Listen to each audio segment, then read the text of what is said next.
La neige crissait sous de lourdes bottes ferrées, brisant le silence absolu du bois mourant. Le messager ne prit pas la peine de frapper au bois éclaté de la porte de la cabane. Il se contenta de presser l'épais parchemin contre la poitrine de Cora. Un lourd seau de cire rouge le maintenait fermé, frappé d'un loup hargneux. Une invitation à la cérémonie d'union de son ancien compagnon. Il la voulait dans la foule. Il voulait la voir s'effondrer en larmes pendant qu'il en élevait une autre. Elle fixa la cire, ne ressentant qu'une froide détermination. Le deuil était terminé. La hache s'abattit dans un craquement sec et retentissant, fendant la bûche de pain parfaitement en deux. Cora ne s'arrêta pas. Elle attrapa un autre morceau de bois, le posa sur le billot et frappa de nouveau. Des éclats volèrent, se prenant dans la tresse désordonnée de ses cheveux sombres. Son souffle formait des panaches dans l'air glacial du matin. Il se mêlait à l'odeur de la sève de pin et au goût métallique de la neige imminente. Elle transpirait malgré le froid mordant. Le travail manuel était la seule chose qui tenait à distance la douleur fantôme. La douleur sourde et lancinante siégeait au fond de sa poitrine, juste derrière sa clavicule, là où se trouvait autrefois la marque d'accouplement. Maintenant, ce n'était plus qu'une cicatrice pâle et déchiquetée. Un rappel permanent qu'elle était une paria. Des bruits de sabots interrompirent le rythme de son travail. Cora s'appuya sur le manche de sa hache. Elle essuya une trace de saleté de son front avec le dos d'une main calleuse. Un cavalier solitaire sortit de la lisière des arbres. C'était Gregory, le bêta de la meute d'Ashdown. Il semblait déplacé dans cette partie désolée du territoire. Son fin manteau de laine était doublé de zibelines coûteuses. Son cheval, un magnifique étalon, reniflait nerveusement l'odeur de la cabane délabrée de Cora. Cora ne le salua pas. Elle le regarda simplement descendre de cheval, les yeux vides et fatigués. Elle n'avait plus de larmes depuis 6 mois. Gregory hésita. Il ne voulait pas croiser son regard. C'était le problème avec la meute d'Ashdown. Ils étaient tous très doués pour détourner les yeux du désordre que leur alpha avait créé. « Cora » murmura-t-il, sa voix rauque, dépourvue de son habituel ton autoritaire. « Gregory » répondit-elle, sa voix éraillée par le manque d'usage. Elle n'avait pas parlé à une autre âme depuis 3 semaines. « Tu es bien loin du grand hall. Tu t'es perdu en cherchant les latrines ?» Il grimaça. Il plongea la main dans son manteau et en sortit une épaisse enveloppe de vélin lourd. Il la tendit comme si c'était un charbon ardent. « Desmond m'envoie. Il veut que tu aies ça. » Cora ne bougea pas. Elle fixa le parchemin. Elle savait exactement ce que c'était, sans avoir à l'ouvrir. Tout le territoire le savait. Desmond, le nouvel alpha d'Ashdown, prenait une compagne, Lyanna des terres fluviales. Un mariage politique. Une louve forte avec un pedigree qui remontait à des siècles. Tout ce que Cora n'était pas. « Pose-le sur le billot », dit Cora, son ton totalement dépourvu d'émotion. Gregory déglutit difficilement. Il s'avança, ses bottes polies s'enfonçant dans la boue gelée. Il posa l'invitation sur la souche d'arbre à côté de sa hache. « Il s'attend à ce que tu viennes, Cora. »« Vraiment ?» Elle laissa échapper un rire bref et sans humour. « A-t-il besoin de quelqu'un pour servir le vin ?»« Ne fais pas ça », dit doucement Gregory, croisant enfin son regard. Il y avait de la pitié dans ses yeux, et elle le détestait pour ça. Il veut juste montrer aux meutes alliés qu'il n'y a pas de rancune, que la transition a été pacifique. Pacifique. Cora toucha inconsciemment sa clavicule. Desmond l'avait rejeté devant tout le conseil de la meute. Il avait invoqué la faiblesse de sa louve, son manque de sang noble, son incapacité à commander le respect. Il lui avait arraché le lien de la poitrine avec toute la grâce d'un boucher. Il l'avait laissé saigner sur le sol en pierre du hall. Dis à Desmond qu'il peut prendre sa transition pacifique et s'étouffer avec. Gregory soupira, un nuage de vapeur blanche dans le froid. Si tu ne te montres pas, on dirait que tu le défies. Tu sais comment il est. Il pourrait révoquer ton droit de vivre sur les terres marginales. Il pourrait t'exiler complètement. Je suis déjà exilé, Gregory. Je le fais juste à l'intérieur de ses frontières. Cora ramassa de nouveau la hache. Dis-lui que je l'ai reçu. Dis-lui ce que tu veux. Dégage juste de ma terre. Gregory s'attarda une seconde de plus. Peut-être espérait-il une crise de larmes. Peut-être espérait-il l'absolution. Quand Cora abattit simplement la hache sur une autre bûche, la fendant avec une précision violente, il se tourna et monta sur son cheval. Il s'éloigna sans un autre mot. Quand le son des sabots s'estompa, Cora laissa tomber la hache. Ses mains tremblaient. Elle se dirigea vers la souche et ramassa le vélin. Le sceau de cire était lourd, arrogant. Elle le brisa. La calligraphie était élégante. Des boucles d'encre dorées qui annonçaient l'union de l'Alpha Desmond et de Dame Lyanna. En bas, de l'écriture acérée et agressive de Desmond, il y avait une note. Ta présence est requise. Il est temps que tu acceptes ta place. Il ne la voulait pas seulement là pour les apparences. Il voulait l'humilier. Il voulait que Lyanna voie la femme brisée et souillée qu'il avait rejetée. Il voulait élever sa nouvelle compagne en la comparant à son ancienne. Il voulait que Cora baisse la tête et se soumette au nouveau régime. Cora entra dans sa cabane. Le feu se mourait dans l'âtre. Elle regarda l'invitation, puis les braises. Elle ferait un excellent petit bois, mais elle ne la jeta pas dedans. Elle se dirigea vers le petit miroir fissuré, suspendu au-dessus de sa bassine. Elle se regarda. Des joues creuses, des cernes sous les yeux, des cheveux comme un nid d'oiseau. Un pool de laine en lambeaux qui sentait la fumée et le chien mouillé. Elle ressemblait exactement à la chose pathétique et rejetée que Desmond voulait qu'elle soit. Quelque chose se brisa en elle. Ce n'était pas la colère ardente et passionnée d'une amante bafouée. C'était quelque chose de plus froid, de plus dur. C'était la prise de conscience cynique que si elle restait là à pourrir, il gagnait. « Ma place », murmura-t-elle à la pièce vide. Elle plia l'invitation et la glissa dans sa poche. Elle n'allait pas au mariage pour s'incliner. Elle allait partir. Elle allait traverser le col de la Haute-Crête, quitter le territoire d'Ashdown pour toujours, et elle le ferait le jour de son union. Ainsi, son odeur disparaîtrait de ses terres au moment exact où il essaierait de réclamer une nouvelle compagne. Qu'il en ressente la finalité. Elle attrapa un sac à dos et commença à faire ses bagages. La Haute-Crête était périlleuse, même en plein été. Dans l'emprise du début de l'hiver, c'était un piège mortel. Cora marchait depuis 2 jours. Ses bottes étaient usées. Le cuir était craquelé et laissait passer de l'eau glacée à chaque pas. Le vent hurlait dans les étroits cols de montagne. Il transportait des aiguilles de glace mordantes qui déchiraient sa peau exposée. Sa louve, habituellement une source de chaleur interne, était silencieuse. Elle était recroquevillée en une boule serrée et déprimée dans son esprit, toujours traumatisée par le lien rompu. Qu'elle avait faim. Elle avait réussi à piéger un maigre lièvre des neiges la première nuit. Mais elle brûlait des calories plus vite qu'elle ne pouvait en consommer. Au moment où le crépuscule commença à tomber le 2e jour, le ciel virant à un violet meurtri, elle sut qu'elle devait trouver un abri ou mourir de froid. Elle sentit la fumée avant de voir le feu. De la fumée de bois. Pas un feu de forêt, mais une combustion contrôlée et régulière. Du pain et du chêne sec. Cora se figea, s'accroupissant derrière un rocher couvert de neige. Ses sens étaient en alerte. L'odeur d'un autre loup la frappa. Mâle, puissant, mais inconnu. Il n'avait pas l'odeur sous-jacente de pain et de fer de la meute d'Ashdown. Un solitaire dans les montagnes la tuerait rien que pour ses bottes. Mais mourir de froid était une certitude, alors qu'un solitaire n'était qu'une probabilité de mort. Cora sortit son couteau de chasse de sa ceinture et s'avança à pas de loup. À travers une brèche dans les rochers, elle vit une petite clairière abritée par un surplomb. Un feu crépitait joyeusement au centre.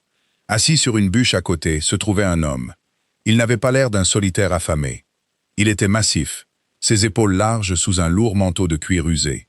Il tournait une broche au-dessus du feu, et l'odeur de venaison rôtie fit cramper violemment l'estomac de Cora. Ses cheveux sombres étaient attachés en arrière, et une barbe rêche couvrait sa mâchoire. Il avait l'air robuste, fatigué par la route, mais entièrement à l'aise. Cora déplaça son poids, avec l'intention de reculer. Sa botte cassa une brindille sèche cachée sous la neige. Le craquement résonna comme un coup de feu. L'homme ne sursauta pas. Il ne se jeta pas sur une arme. Il arrêta simplement de tourner la broche et regarda directement le rocher derrière lequel elle se cachait. Ses yeux étaient d'un ambre perçant et surprenant à la lumière du feu. « Si vous comptez me poignarder, faites-le vite », lança-t-il. Sa voix était un baryton grave et rauque qui vibrait dans l'air froid. « Si vous avez juste faim, venez vous asseoir. » Le cerf était de toute façon trop gros pour un seul homme. Cora hésita. Sa prise sur le couteau se resserra. « J'entends votre estomac gargouiller d'ici », ajouta-t-il sèchement. Lentement, Cora sortit de derrière le rocher. Elle garda le couteau visible, pointé vers le bas, mais prêt. Elle entra dans la lumière du feu. L'homme la toisa de haut en bas. Son regard était analytique, pas lubrique. Il observa ses vêtements en lambeaux, sa silhouette tremblante. Et finalement, la cicatrice pâle et déchiquetée, à la base de sa gorge, visible là où son col avait glissé. Ses yeux s'y attardèrent une fraction de seconde avant de revenir sur son visage. Il ne posa pas de questions.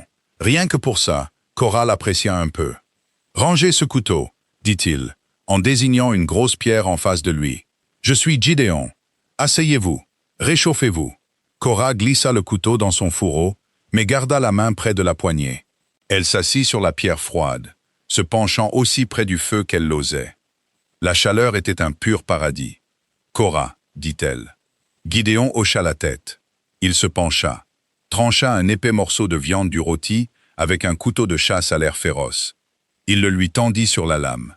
Elle le prit avec précaution, ignorant la graisse qui lui brûlait les doigts, et le dévora. C'était la meilleure chose qu'elle ait jamais goûtée. Ils mangèrent en silence pendant un long moment.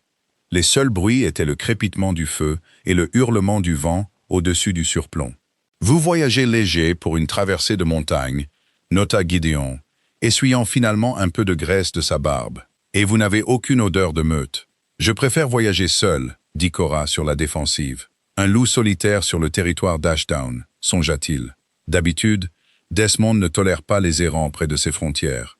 Cora s'y raidit à ce nom. « Je ne suis pas une errante. Je pars. » Gideon se pencha en arrière, croisant ses longues jambes aux chevilles. Il l'étudia à la lumière vacillante. « Vous partez en hâte, semble-t-il, en plein blizzard. Vous fuyez quelque chose ou quelqu'un.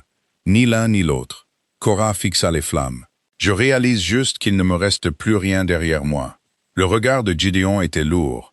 Un lien brisé est une chose difficile à porter. La tête de Cora se releva brusquement, ses yeux se plissant. « Je n'ai pas demandé votre sympathie. Je n'en ai offert aucune, » répondit Gideon d'un ton égal. « La sympathie est inutile. Elle ne vous tient pas chaud et ne vous nourrit pas. Je ne faisais que constater un fait. » Cora se détendit légèrement, surprise par son pragmatisme. Il correspondait parfaitement à sa propre humeur amère. C'est une vieille blessure. Elle ne fait plus mal. C'était un mensonge, et ils le savaient tous les deux. Si elle ne fait pas mal, pourquoi risquez-vous la mort sur la haute crête, au lieu d'utiliser les routes principales ? Demanda Gideon. Cora soupira, ramenant ses genoux contre sa poitrine. Il y avait quelque chose chez cet étranger, quelque chose de stable et d'inébranlable qui lui donnait envie de parler. C'était peut-être juste le soulagement d'avoir chaud, parce que les routes principales passent par la capitale, et la capitale est occupée à préparer un mariage. Les sourcils de Gideon se haussèrent. « Ah, l'union de l'Alpha. Vous en avez entendu parler. Les nouvelles voyages. Une union politique importante. Desmond Dashdown et Lyanna des Terres Fluviales. Une consolidation du pouvoir dans le nord. » Gideon attisa le feu avec un bâton, envoyant une pluie d'étincelles dans l'obscurité. Vous étiez sa compagne. Il ne le formula pas comme une question. Il avait assemblé les pièces du puzzle. La cicatrice, le lieu, l'amertume. Je l'étais, dit Cora, sa voix dure, jusqu'à ce que je ne le sois plus. Je suis une sans-mêlée. Ma louve est petite. Je ne suis pas belle en soi, et je ne sais pas jouer à la politique. Alors, il m'a jeté pour faire de la place à quelqu'un qui sait. Et maintenant, il l'épouse. Dit Gideon, pensif. Et vous gueulez sur une montagne. J'ai reçu une invitation. Dit Cora, sortant le vélin froissé de sa poche et le jetant sur la terre près du feu. Il a demandé ma présence pour que je regarde, pour que j'accepte ma place. Gideon se pencha en avant, ramassant l'invitation. Il brisa le reste de la cire, lut la note et laissa échapper un petit rire sombre et grave. Ce n'était pas un son agréable. Arrogant, mesquin, corrigea Cora. Les deux, convint Gideon. Il la regarda, ses yeux ambrés captant la lumière du feu, brûlant d'une intelligence soudaine et intense. Allez-vous le laisser s'en tirer comme ça? Je pars. C'est ma façon de ne pas jouer son jeu. S'enfuir, c'est exactement son jeu, Cora. Ça lui donne raison. Ça prouve que vous êtes faible, que vous n'avez pas pu le supporter, que vous vous êtes enfui dans la nuit comme une chienne battue. Cora se hérissa, sa fierté piquée au vif. Que voudriez-vous que je fasse? Entrer là-dedans en haillons et exiger une place à la table d'honneur? Je n'ai aucun pouvoir. Je n'ai pas de meute. Si j'y vais, je lui donne la satisfaction de me briser publiquement. Gideon fixa l'invitation, puis la lui relança.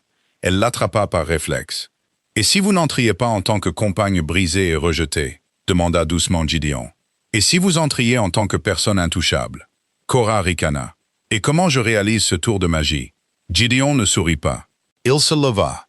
Il était incroyablement grand, dominant le feu, projetant une longue ombre imposante contre la paroi rocheuse.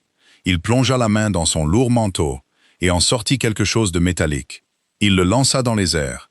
Korra l'attrapa. C'était lourd, en or massif. Elle regarda sa paume. C'était un médaillon finement sculpté, une tête de loup couronnée d'épines d'hiver. La crête du roi Alpha. Le souffle de Korra se coupa. Ses yeux se levèrent brusquement vers l'homme qui se tenait devant elle. Le cuir usé, la barbe rêche, le campement solitaire. C'était un déguisement ou une préférence. Vous êtes. Elle ne pouvait pas le dire. Mon nom est Gideon, dit-il, sa voix portant un commandement lourd et indéniable qui fit gémir de crainte soudaine la louve endormie en Korra. Roi des territoires du Nord, Korra se releva d'un bond, le médaillon lui brûlant la main. Elle commença à baisser la tête pour présenter son cou en soumission, l'instinct ancré en chaque loup. « Ne faites pas ça », claqua Gideon. Elle se figea. « J'ai assez de gens qui s'inclinent devant moi », dit Gideon, contournant le feu. « J'ai besoin de quelqu'un qui peut regarder un alpha arrogant dans les yeux et le faire saigner sans lever le poing. » L'aube se leva sur la haute crête, peignant la neige de teintes de rose pâle et d'orange violent. Korra se tenait près du bord du surplomb, regardant la vallée sinueuse en contrebas. Son esprit était une tempête chaotique. Derrière elle, le bruit de lourdes armures cliquetant remplissait l'air calme. Pendant la nuit, il n'avait pas été seul. L'avant-garde de Gideon, une douzaine de gardes Lycans d'élite, vêtus de fer sombre et de fourrure, avait campé à 1 kilomètre en aval du col, attendant le soleil. Ils étaient arrivés silencieusement aux premières lueurs, s'agenouillant dans la neige devant leur roi. Leur présence transformait le petit campement en un pavillon royal. Gideon s'approcha d'elle. Il avait abandonné son lourd manteau de cuir usé. En dessous, il portait une tunique de soie sombre et épaisse, et un épais manteau de fourrure agrafé de loups d'argent. Le voyageur robuste avait disparu. Le monarque restait. « Vous êtes silencieuse, dit Gideon, regardant la même vallée. J'ai partagé un lapin rôti avec le roi. Je lui ai crié dessus et je n'ai pas fait la révérence. » Répondit Korra d'une voix impassible. « J'essaye de décider si je vais être exécuté avant ou après le petit déjeuner. » Gideon laissa échapper un rire bref et sincère. « J'ai aimé les cris. C'était honnête, plus honnête que tout ce que j'entendrais à Ashdown. » Korra se tourna pour le regarder. « Pourquoi allez-vous au mariage ?» L'expression de Gideon se durcit. L'amusement disparut, remplacé par un air froid et calculateur. « Desmond est ambitieux, trop ambitieux. Épouser Lyanna unit les deux plus grandes meutes de ma frontière sud. Elle contrôle les routes commerciales, le bois et une partie importante de ma réserve militaire. Vous pensez qu'il prépare une rébellion?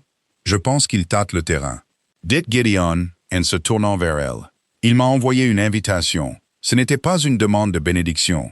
C'était une convocation pour assister à sa nouvelle puissance. Il veut montrer à ses alpha-alliés qu'il peut faire descendre le roi de la montagne. Il veut paraître mon égal. » Korra comprit parfaitement.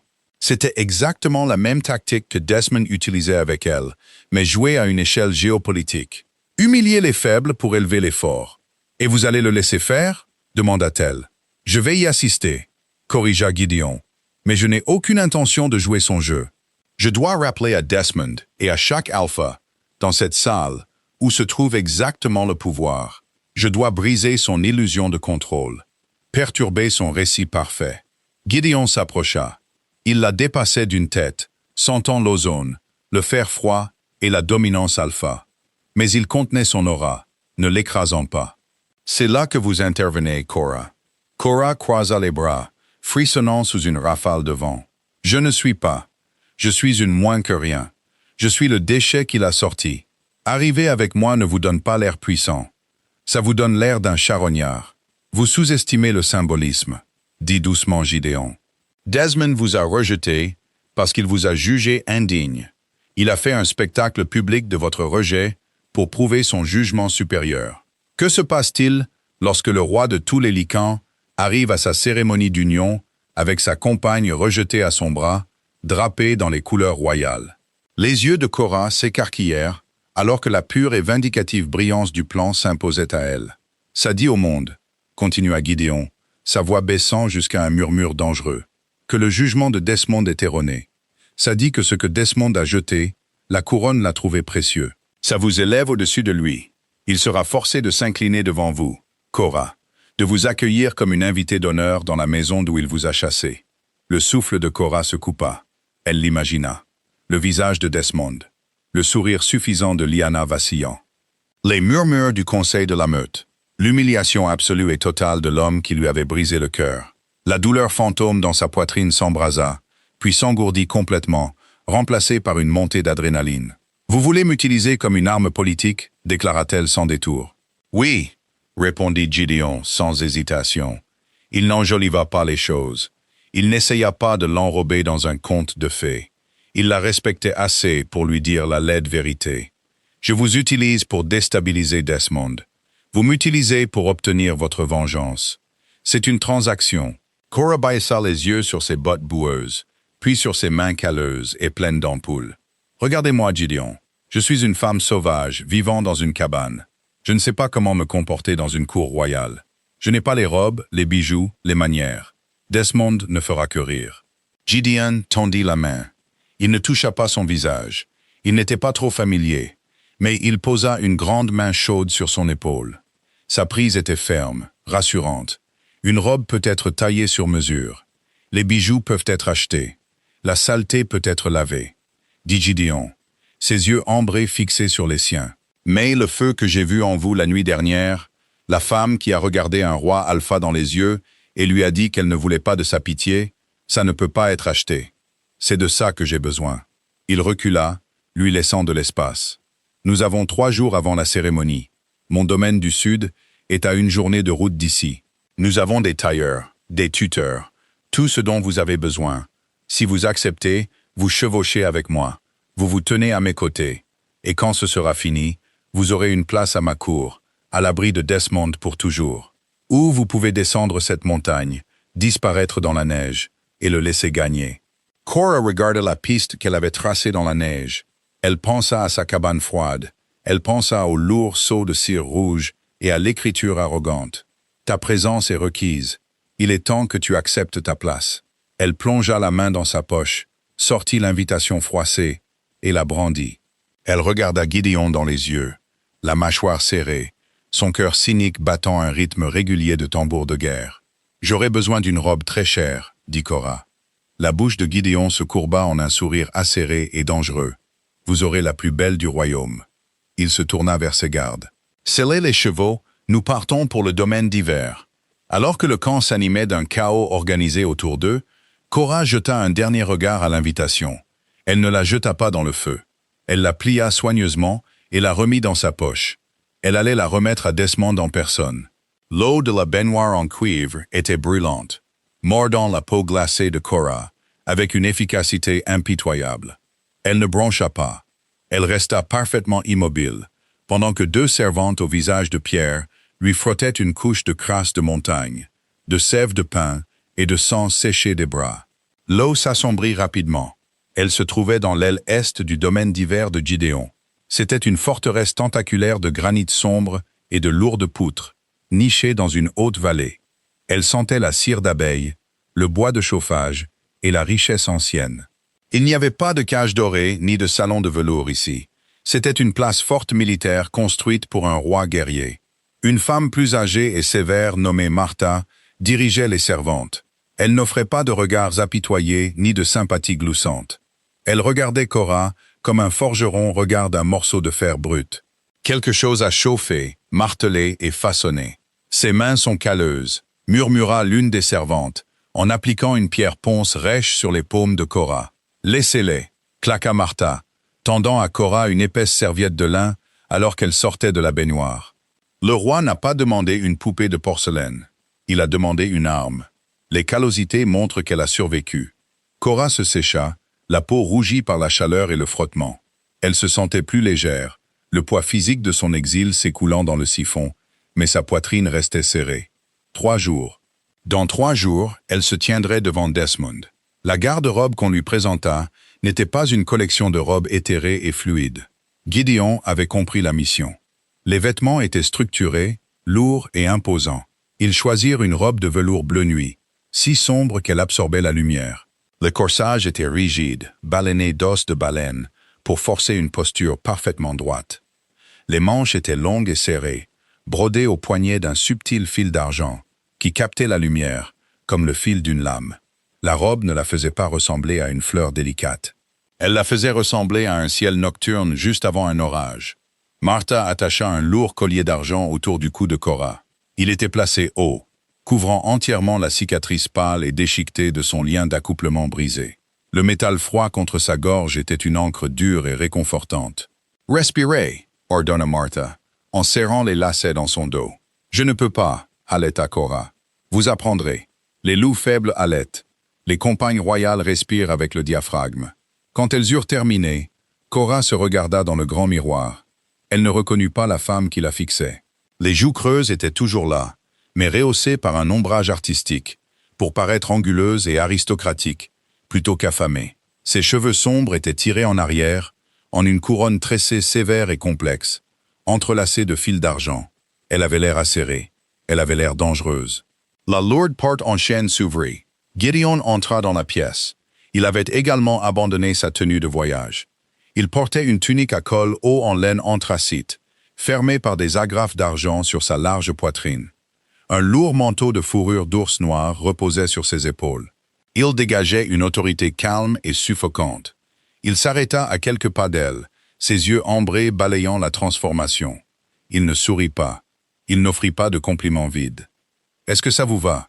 demanda-t-il, sa voix rauque tranchant le silence de la pièce. « C'est lourd, » dit Cora honnêtement, « et je peux à peine plier la taille. »« Bien, vous ne vous inclinerez devant personne. » Gideon s'approcha, son odeur d'ozone et de fer froid l'enveloppant, la rassurant.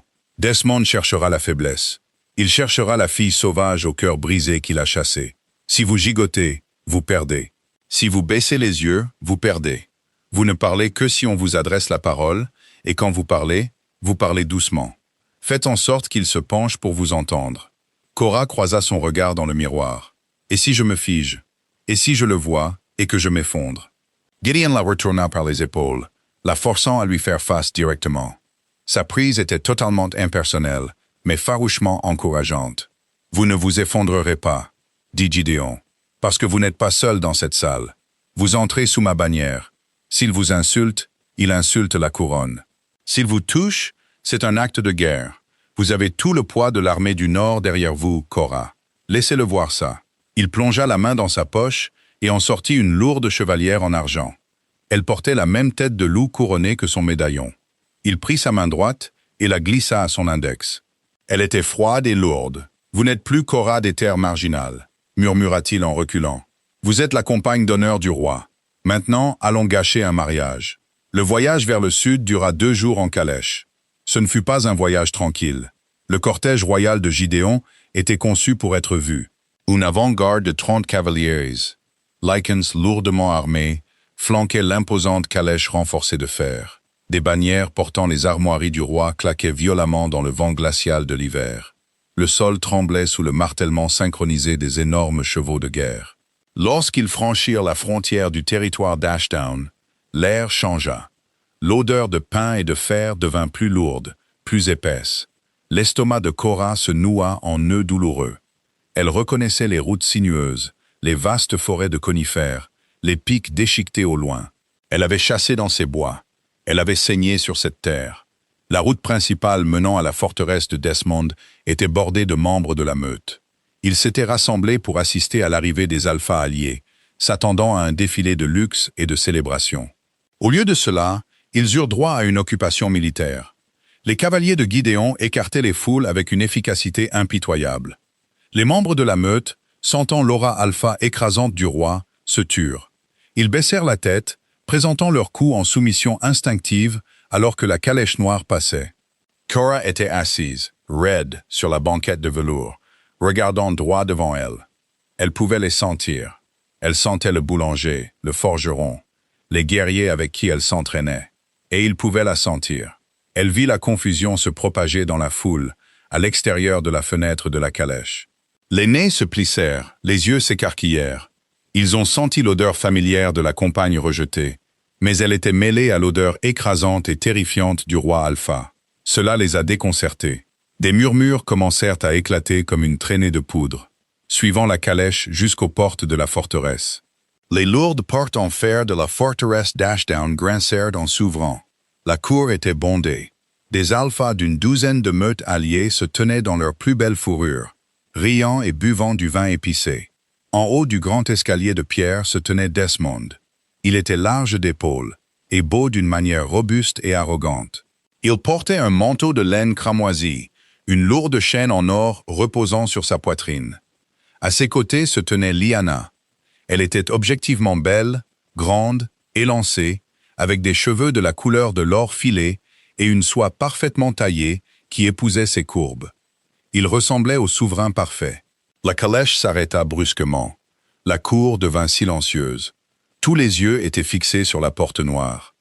Un des gardes de Gideon s'avança et ouvrit la lourde porte. Gideon sortit le premier. Il ne regarda pas autour de lui. Il n'accusa pas réception des halètements ou de l'inclinaison frénétique immédiate des alphas alliés. Il se tourna simplement, tendit la main dans la calèche et offrit son aide. Cora prit une inspiration superficielle, dilatant son diaphragme contre le corset rigide, en os de baleine. Elle posa sa main gantée dans celle de Gideon. Elle sortit dans l'air glacial. Le silence dans la cour se brisa. Ce n'était pas un rugissement de bruit, mais un halètement collectif de pur choc. Gregory, debout près du bas de l'escalier, laissa tomber sa coupe de vin. Elle s'écrasa contre les pavés. Un son aigu et retentissant dans le silence de mort, renversant du liquide rouge sur la neige. Cora ne regarda pas Gregory. Elle ne regarda pas les alphas qui chuchotaient. Elle fixa son regard directement sur le haut de l'escalier. Le visage de Desmond avait perdu toute couleur. Sa mâchoire pendait légèrement. Ses yeux, habituellement brûlants d'une confiance agressive, étaient écarquillés d'un mélange d'incrédulité et de panique viscérale soudaine. Il fixa la lourde robe de velours, le collier d'argent masquant sa marque rejetée et l'imposante chevalière à son doigt. Lyanna avait l'air confuse, son sourire parfait vacillant alors qu'elle regardait entre son nouveau compagnon et la femme imposante tenant le bras du roi. Gideon plaça fermement la main de Cora au creux de son bras. Il ne se pressa pas. Il la conduisit vers les escaliers à un rythme lent et délibéré, forçant chaque loup dans la cour à les regarder. « Tenez la tête haute », murmura Gideon, sa voix si basse que seule elle pouvait l'entendre par-dessus les chuchotements frénétiques. « Ces pierres vous appartiennent. » Cora releva le menton d'une fraction de pouce. Son cœur battait la chamade contre ses côtes, mais son visage était un masque de marbre froid et poli. Elle monta les marches de pierre, ses lourdes jupes chuchotant contre le granit. Ils s'arrêtèrent 2 marches en dessous de Desmond et Lyanna. Gideon était assez grand pour regarder encore de haut l'Alpha d'Ashdown. Desmond déglutit difficilement. Il retrouva son sang-froid avec la rapidité d'un politicien chevronné, affichant un sourire crispé et forcé sur son visage. Il s'inclina bas, un signe de respect profond qu'il détestait clairement donner. « Mon roi, » dit Desmond, sa voix légèrement tendue, « nous sommes profondément honorés de votre présence. Nous ne nous attendions pas à... » Ses yeux se posèrent sur Cora, un éclair de pur venin perçant sa façade. « Une si grande arrivée. »« Alpha Desmond, » répondit Gideon, son ton parfaitement plat, dépourvu de toute chaleur. « J'ai reçu votre invitation. J'ai trouvé la proposition de votre union intrigante. J'ai décidé d'amener ma compagne d'honneur pour assister au spectacle. » Il fit un léger geste vers Cora. La mâchoire de Desmond se serra si fort que Cora crut entendre ses dents craquer. Il était piégé. Il ne pouvait pas insulter la compagne du roi, peu importe qui elle était. « Bienvenue, Cora », s'étrangla Desmond. Cora ne sourit pas. Elle n'offrit pas de salut traditionnel de soumission. Elle le regarda avec la même expression plate et fatiguée qu'elle avait utilisée en coupant du bois dans sa cabane. « Desmond, » dit-elle, sa voix stable et douce, « merci pour l'invitation. Il est tout à fait approprié que je sois témoin de ta prise de place. » Elle lui renvoya ses propres mots arrogants. Les yeux de Desmond s'enflammèrent de rage, mais il ne pouvait absolument rien faire. Lyanna, sentant le changement de pouvoir volatile, s'avança, passant son bras sous celui de Desmond. « Nous sommes ravis de vous accueillir tous les deux. S'il vous plaît, le festin commence dans la grande salle. La table d'honneur vous attend. »« Excellent, » dit Gideon. Il n'attendit pas qu'ils ouvrent la voie. Il s'avança, forçant Desmond et Lyanna à s'écarter, s'appropriant le chemin pour lui et Cora. Alors qu'il passait, Cora sentit l'odeur de Desmond. Sous le pain et le fer, sous l'eau de Cologne coûteuse, il y avait une odeur âcre et amère. La peur. La grande salle d'Ashdown était un espace caverneux de lourdes poutres en chêne, de foyers rugissants et de bannières dégoulinant d'histoires de la meute. De longues tables s'étendaient sur le sol en pierre, bondées de l'élite des territoires du Nord. À l'extrémité se trouvait la table d'honneur, surélevée sur une estrade en bois. Elle était censée accueillir Desmond, Lyanna et leur famille immédiate, mettant en valeur la nouvelle structure de pouvoir unifiée. Gideon brisa cette structure dès son entrée. Il n'attendit pas d'être placé. Il contourna la chaise placée pour lui, à la droite de Desmond. Au lieu de cela, il tira la lourde chaise sculptée directement au centre de la table, le siège traditionnellement réservé à l'alpha hôte, et fit signe à Cora de s'asseoir. Un murmure de choc parcourut la salle. Desmond, arrivant sur l'estrade un instant plus tard, s'arrêta net. Son visage devint d'un rouge sombre et dangereux. « Mon roi, dit-il, en gardant la voix basse pour éviter une scène publique. Ce siège est parfaitement confortable. » Interrompit doucement Gideon, s'asseyant sur la chaise à la droite immédiate de Cora. Il leva les yeux vers Desmond, ses yeux ambrés complètement dépourvus de chaleur. « À moins que vous ne préfériez que je m'assoie avec les écuyers près des portes, Desmond. » C'était un jeu de pouvoir flagrant. Gideon rappelait à tout le monde dans la pièce qui possédait vraiment la terre sous leurs pieds. La poitrine de Desmond se souleva. Il avait l'air de vouloir se transformer et arracher la gorge de quelqu'un, mais contre un roi, il n'était rien. « Bien sûr que non, mon roi, » grogna Desmond. Il fut forcé de prendre le siège à la gauche de Lyanna, les repoussant au bord de leur propre table d'honneur. Le festin commença. Les serviteurs s'affairaient nerveusement, remplissant les gobelets de vin rouge lourd et claquant des plateaux d'argent de sanglier et de venaison rôtis sur les tables. L'atmosphère dans la salle était d'une tension suffocante. Personne ne célébrait. Ils assistaient à une exécution sans effusion de sang. Cora était assise parfaitement droite, le corset en os de baleine, maintenant sa posture impeccable. Elle ne toucha pas au vin. Elle coupa sa viande en petits morceaux précis, mâchant méthodiquement.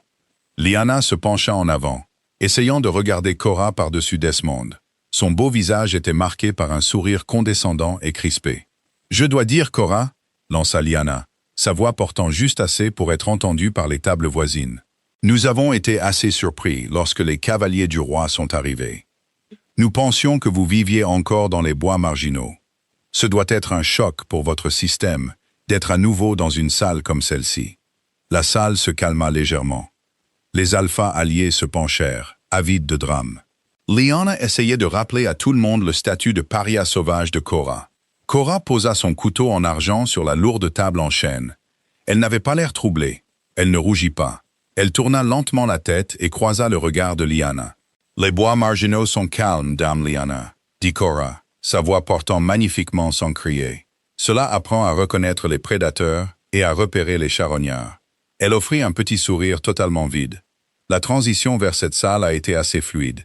La compagnie est très semblable. Quelques alphas plus bas sur la table toussèrent pour couvrir leur rire soudain et choqué. Le visage de Lyanna se raidit. Elle avait essayé de se moquer d'une paysanne et avait été verbalement éviscérée par une compagne royale. Desmond claqua son gobelet sur la table. Le vin déborda, tachant le lin blanc. « Surveille ton ton », siffla Desmond en se penchant en avant, son aura d'alpha s'embrasant agressivement, poussant contre l'espace entre eux. « Tu portes peut-être de la soie, Cora, mais n'oublie pas à qui tu t'adresses. Tu es dans ma maison. » Gideon ne dit pas un mot. Il arrêta simplement de manger. Il tourna la tête et regarda Desmond. Il ne fit pas éclater son aura. Il ne grogna pas. Il se contenta de le fixer. Le poids oppressant du regard silencieux du roi frappa Desmond comme un coup physique. L'éclat agressif de l'aura de Desmond vacilla et mourut instantanément. L'alpha d'Ashdown rompit le contact visuel, baissant les yeux sur son assiette, la mâchoire serrée. « L'alpha Desmond a raison, » dit doucement Cora, dans le lourd silence. Gideon haussa un sourcil en la regardant. Desmond releva les yeux, surpris. « Je suis dans votre maison, » continua Cora, sa voix parfaitement calme. Elle leva la main et toucha le lourd collier d'argent à sa gorge. La maison où j'ai été jugé indigne. La maison où l'on m'a dit qu'une petite louve et un manque de pédigree me rendaient inutile. Elle baissa la main, laissant la lourde chevalière en argent à son doigt capter la lumière du feu des âtres. « Mais je trouve ça fascinant, Desmond », dit Cora en se penchant légèrement en avant, soutenant son regard avec une froideur absolue et inflexible. « Tu avais besoin d'un mariage politique pour sécuriser tes frontières et élever ton nom. Il t'a fallu des mois de négociations pour emprunter le pouvoir des terres fluviales. » Elle laissa le silence s'étirer un instant. « Il m'a fallu 3 jours pour entrer au bras du roi. Dis-moi, Alpha, qui est le loup faible maintenant ?» La grande salle devint si silencieuse qu'on pouvait entendre le crépitement des bûches dans les âtres à 15 mètres de distance. Le visage de Desmond était cendré. Il n'avait absolument aucune réponse. Il l'avait invitée pour la briser, et elle venait de démanteler tout son règne devant ses alliés sans élever la voix. Cora prit son gobelet en argent, buvant enfin une gorgée de vin. Il avait le goût de la victoire absolue. Le reste du festin fut un exercice de suffocation angoissante et prolongée pour l'Alpha d'Ashdown. Cora n'adressa plus un mot à Desmond. Elle n'en avait pas besoin. Le mal était fait, absolu. Les alphas alliés, les hommes même que Desmond avait invités pour assister à son ascension, étaient des animaux politiques chevronnés. Ils sentaient le sang dans l'eau. Ils voyaient un alpha fraîchement promu, humilié à sa propre table, incapable de défendre son territoire contre un massacre verbal parce qu'il était terrifié par le roi assis tranquillement à côté de l'exécutrice. Les conversations dans la salle changèrent. Les alphas cessèrent de s'adresser directement à Desmond. Au lieu de cela, leurs yeux ne cessaient de se tourner vers le centre de la table.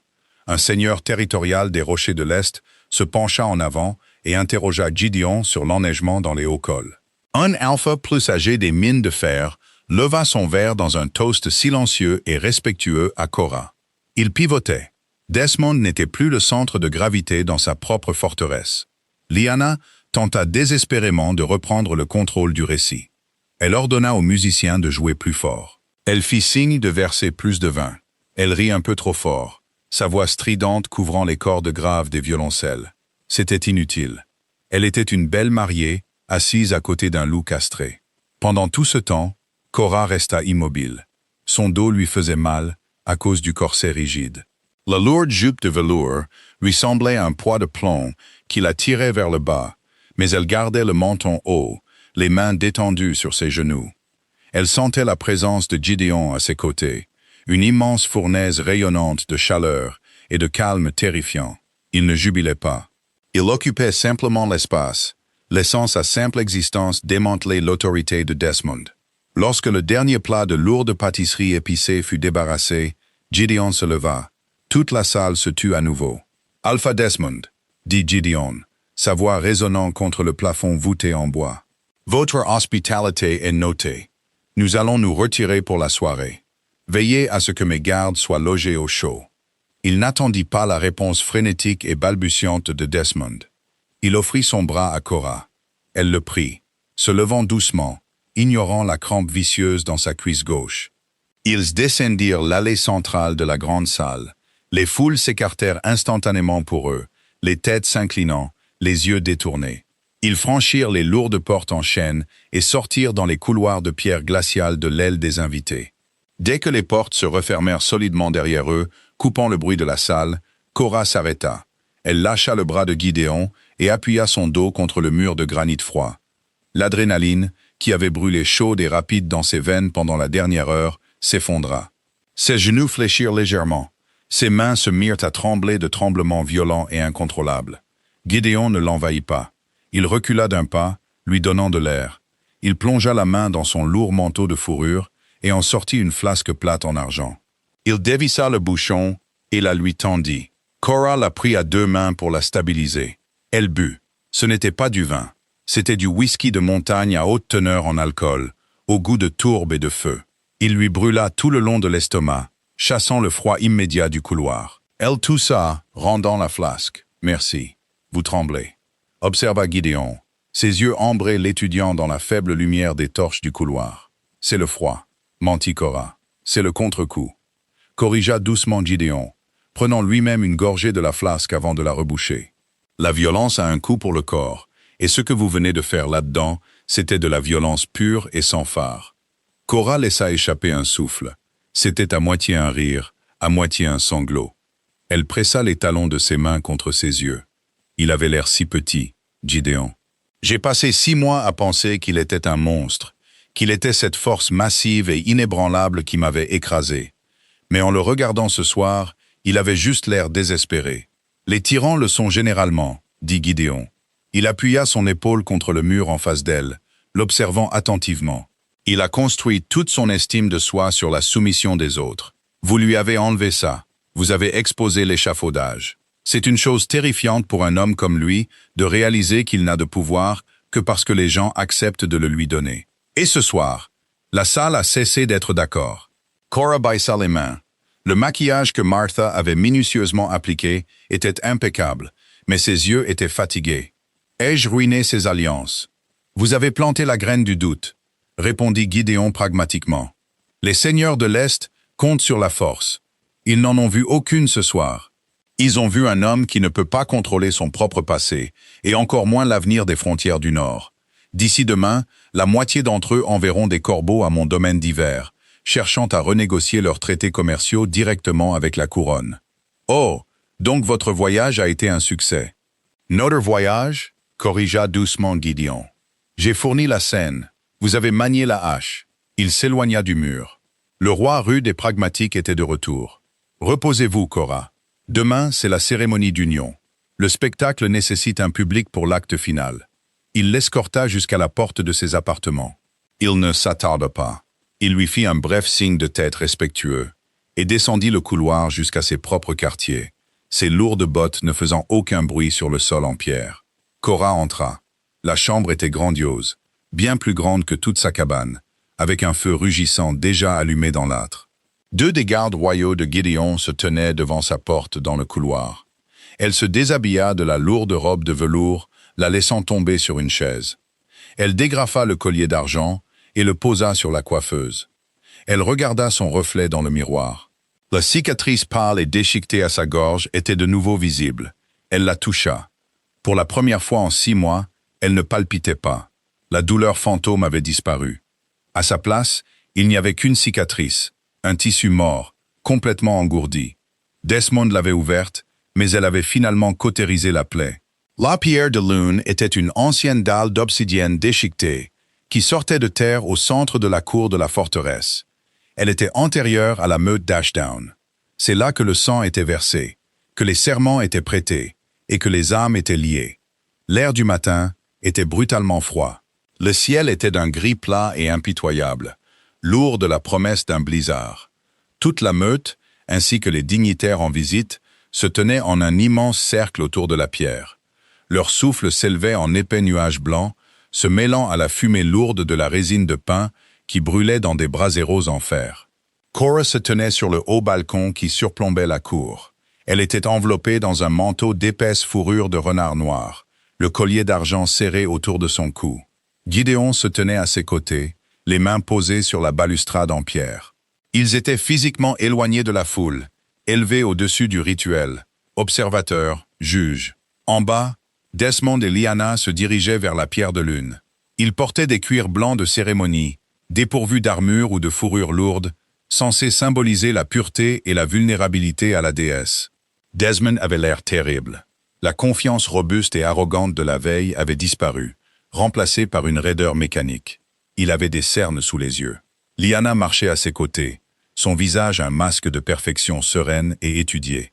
Elle jouait le rôle de la compagne dévouée à la perfection, mais Cora pouvait voir la tension rigide dans ses épaules. L'humiliation du festin pesait sur eux comme un linceul. Gregory, agissant en tant qu'officiant, se tenait près de la pierre, tenant un bol en argent et une dague de cérémonie. Il avait l'air profondément mal à l'aise. Le chant commença. C'était un bourdonnement grave et guttural qui vibrait dans les poitrines des loups rassemblés dans la cour. C'était censé être un son d'unité, de célébration. Aujourd'hui, cela ressemblait à un chant funèbre. « Il vous cherche », murmura Gideon, les yeux fixés sur la cour. Cora ne bougea pas. « Laisse-le chercher. » En bas, Desmond prit la dague de Gregory. Il se trancha la paume de la main gauche. Le sang sombre jaillit instantanément, violent et contrastant avec le cuir blanc de sa manche. Il tint sa main au-dessus du bol en argent, laissant le sang couler. Puis il s'arrêta. Il ne tendit pas la dague à Lyanna tout de suite. Au lieu de cela, sa tête se pencha en arrière. Ses yeux balayèrent les hauts murs de sa forteresse, dépassant les bannières, dépassant les braseros fumants, jusqu'à ce qu'il trouve le balcon. Même à 30 mètres de distance, Cora sentit l'impact de son regard. C'était le regard d'un homme se réveillant d'un long et arrogant rêve fiévreux pour trouver sa maison en flammes. En cette fraction de seconde, les manœuvres politiques, la poursuite d'une lignée plus forte, le besoin désespéré de paraître puissant, tout s'effondra. Il regarda Cora, debout à côté du roi, enveloppée dans des fourrures royales, complètement intouchable. Il se souvint de la femme qui riait dans sa cuisine, qui coupait son propre bois, qui le regardait comme s'il était le seul homme au monde. Il avait jeté une loyauté absolue pour une transaction politique. Et maintenant, il se tenait dans le froid glacial, sur le point de lier son âme à une femme qui avait passé toute la matinée à lui crier dessus sur la façon dont il l'avait embarrassé devant le roi. Cora ne broncha pas. Elle ne détourna pas le regard. Elle le fixa en retour, son expression complètement illisible. Elle ne ressentait aucune pitié. Elle ne ressentait aucun amour persistant. Elle ne ressentait absolument rien. La main de Desmond trembla. Une goutte de sang manqua le bol et éclaboussa la neige blanche à ses pieds. Lyanna s'éclaircit la gorge brusquement, un son dur qui coupa le chant grave. Elle tendit la main et arracha la dague de sa prise lâche. Elle se trancha la paume sans hésitation et serra le poing au-dessus du bol, mélangeant son sang au sien. Gregory commença l'invocation finale, liant leurs esprits aux yeux de la meute.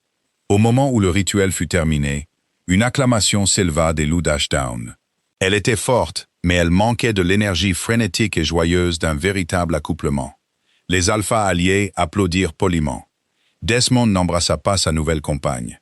Il fixa le bol de sang mélangé, le visage cendré. « C'est fait », dit doucement Gideon. Il se détourna de la balustrade. « Nous partons dans l'heure. Rassemblez vos affaires. » Cora regarda Desmond une seconde de plus. Puis elle tourna le dos à la cour et suivit le roi à l'intérieur. La calèche noire attendait dans la cour. L'avant-garde de cavaliers Lycans était déjà montée, leurs lourdes armures de fer cliquetant d'impatience. Le blizzard qui menaçait depuis le matin commençait enfin à tomber, de gros flocons de neige épais collant instantanément au pavé. Cora se tenait près de la porte ouverte de la calèche. Elle portait ses vêtements de voyage, un pantalon de laine épaisse, un pull épais et un solide manteau doublé de fourrure fourni par Martha. La robe de velours et le collier d'argent étaient rangés dans un coffre. Elle se sentait à nouveau elle-même, mais une version améliorée, impénétrable. Mon roi. Cora se tourna. Desmond se tenait près de la base des marches de la forteresse. Il portait toujours les cuirs blancs ensanglantés de la cérémonie. Gideon s'accumulait déjà sur ses épaules. Il avait l'air dépenaillé. Lyanna n'était nulle part en vue, probablement à l'intérieur, assurant sa nouvelle position parmi les anciens de la meute. Gideon s'arrêta, se tournant lentement pour faire face à l'alpha. Il ne parla pas, il attendit simplement. Desmond déglutit. Il ne regarda pas Gideon, il regarda Cora. Il fit un pas en avant, ses mains s'agitant à ses côtés. Cora, Il s'arrêta, sa gorge se nouant. Il avait l'air de vouloir s'excuser. Il avait l'air de vouloir expliquer la politique, la pression, les raisons pour lesquelles il l'avait brisé. Il voulait l'absolution. Cora plongea la main dans la poche profonde de son manteau. Ses doigts effleurèrent le lourd parchemin de vélin. Elle le sortit. Le seau de cire rouge était brisé. Les bords étaient froissés là où elle l'avait porté à travers les montagnes. Mais l'écriture dorée agressive était toujours parfaitement lisible. Elle marcha vers lui, ses bottes crissant lourdement sur la neige fraîche. Elle ne s'arrêta que lorsqu'elle fut à 2 pieds de lui, bien dans son espace personnel. Desmond la regarda de haut, les yeux écarquillés, implorant silencieusement une parcelle de la chaleur qu'elle lui donnait autrefois librement. Cora tendit l'invitation. Desmond la regarda. Il ne la prit pas. « Tu as demandé ma présence », dit Cora. Sa voix était calme, complètement dépourvue de malice. C'était juste un constat. Tu voulais que je sois témoin de ton nouveau pouvoir. Tu voulais que j'accepte ma place. Elle tendit la main et glissa l'invitation froissée dans la poche, avant de sa tunique de cérémonie en cuir. Elle tapota le cuir une fois, un geste si dédaigneux qu'il fit physiquement tressaillir Desmond. « Je l'accepte, » dit Cora. « Profite de ton mariage, Desmond. » Elle n'attendit pas de réponse. Elle lui tourna le dos et se dirigea directement vers la calèche. Gideon lui offrit sa main. Elle la prit, se hissant à l'intérieur sombre et parfumé de cuir. Gideon monta après elle, fermant la lourde porte. La serrure s'enclencha avec un clic fort et final. En route, aboya Gideon par la fenêtre à son capitaine. La calèche s'ébranla. Les lourdes roues écrasèrent la neige, sortant de la cour en grondant et franchissant les immenses portes en fer de la forteresse d'Ashdown. Cora s'adossa au siège en cuir. Elle ferma les yeux. La tension qui avait habité ses épaules pendant 6 mois angoissants s'évapora, la laissant légère, presque vide. C'était fini. Le fantôme était mort. Ils roulèrent en silence pendant un long moment. Le seul son était le hurlement du vent à l'extérieur et le bruit rythmé des sabots des chevaux. La route montait régulièrement, les éloignant des forêts de pins et les ramenant vers les hautes montagnes gelées du territoire du roi. Gideon était assis en face d'elle, ses longues jambes étendues, son manteau de fourrure d'ours drapé sur le siège. Il regardait la neige fouetter la fenêtre. « Vous n'étiez pas obligé de lui donner l'invitation, » dit finalement Gideon, sans détourner le regard de la vitre. « Vous aviez déjà gagné. »« Je ne l'ai pas fait pour gagner, » dit Cora en ouvrant les yeux. « Je l'ai fait pour la lui rendre. C'était lourd. Je ne voulais plus la porter. » Gideon tourna la tête, ses yeux ambrés se posant sur elle. Le roi tactique et dur, qui avait démantelé le territoire au dîner, avait disparu. Il ressemblait à nouveau à l'homme robuste assis près du feu dans la neige. « La transaction est terminée, » déclara Gideon, sa voix plus basse maintenant, dépourvue de l'autorité retentissante de la cour. « Vous avez perturbé les alliances de Desmond. Vous avez parfaitement rempli votre rôle. » Cora hocha lentement la tête. « Et vous m'avez donné ma vengeance. Une dette payée des deux côtés. Alors, où me déposez-vous? La ville commerçante la plus proche ?» Gideon fronça les sourcils. L'expression semblait étrange sur son visage habituellement stoïque. « Je vous l'ai dit sur la montagne. Vous avez une place à ma cour. Je sais ce que vous avez dit, » répondit Cora, relevant légèrement les genoux, se mettant à l'aise. Mais c'était l'argument pour me faire monter dans la calèche. Je suis une sans-mêlée sauvage, Gideon. Je n'ai pas ma place dans les grands halls en permanence. Vous n'avez plus besoin d'une fausse compagne royale. Gideon décroisa les jambes et se pencha en avant, posant ses coudes sur ses genoux. La calèche tangua violemment en heurtant une ornière, mais il resta parfaitement immobile, un centre de gravité dans le petit espace. « Je ne veux pas d'une fausse compagne. » Dit doucement Gideon. Cora le fixa, le souffle légèrement coupé. « J'ai une cour pleine de politiciens. » Continua Gideon, ses yeux rivés sur les siens avec cette même intensité terrifiante et inébranlable qu'elle avait vue la première nuit de leur rencontre. « J'ai des généraux qui me disent ce que je veux entendre. J'ai des nobles qui me sourient en face et complotent dans l'ombre. Ce que je n'ai pas, c'est quelqu'un qui mangera un lapin carbonisé dans la neige, regardera un roi dans les yeux et lui dira de garder sa pitié pour lui. » Il tendit la main à travers le petit espace entre eux. Il ne saisit pas sa main. Il posa simplement sa grande paume calleuse, tournée vers le haut, sur le siège en cuir à côté de son genou. Une invitation, une vraie cette fois. Le siège à mon conseil n'est pas une récompense pour avoir joué un rôle, Cora. C'est une offre à la femme qui l'a joué, dit Gideon. Vous avez survécu aux terres marginales. Vous avez survécu à un lien brisé. Vous êtes entré dans une fosse aux loups et avez fait en sorte que l'alpha s'étouffe avec sa propre arrogance. J'ai besoin de cet esprit à mon conseil. J'ai besoin de cette résilience sur mon territoire. Il laissa les mots en suspens dans l'air, lourds et sincères. « Eh !» ajouta Gideon, avec la plus légère pointe de sourire touchant le coin de sa bouche sous sa barbe rêche. « J'ai besoin de quelqu'un pour me rappeler qu'un titre ne sauve pas un homme de casser une brindille sèche et de gâcher une chasse. » Cora regarda sa grande main balafrée posée sur le siège. Elle pensa à la cabane froide et vide qui l'attendait dans les terres marginales. Elle pensa à la fuite sans fin, à la clandestinité, à l'existence silencieuse et pathétique d'une louve rejetée. Puis elle regarda le roi du Nord, un homme qui lui avait tendu une épée quand tout le monde lui avait dit de se coucher et de saigner. Cora tendit la main. Elle n'hésita pas.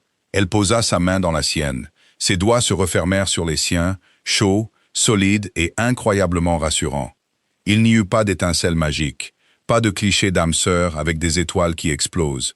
C'était juste la poignée ferme et incassable de deux survivants reconnaissant l'acier l'un chez l'autre. « Un siège au conseil », murmura Cora, un sourire sincère et cynique se dessinant enfin sur son visage. « Je suppose que ça veut dire que je dois remettre le corset. » Gideon laissa échapper un rire rauque et retentissant qui couvrit facilement le hurlement du blizzard à l'extérieur. « Seulement quand nous aurons de la compagnie à terrifier.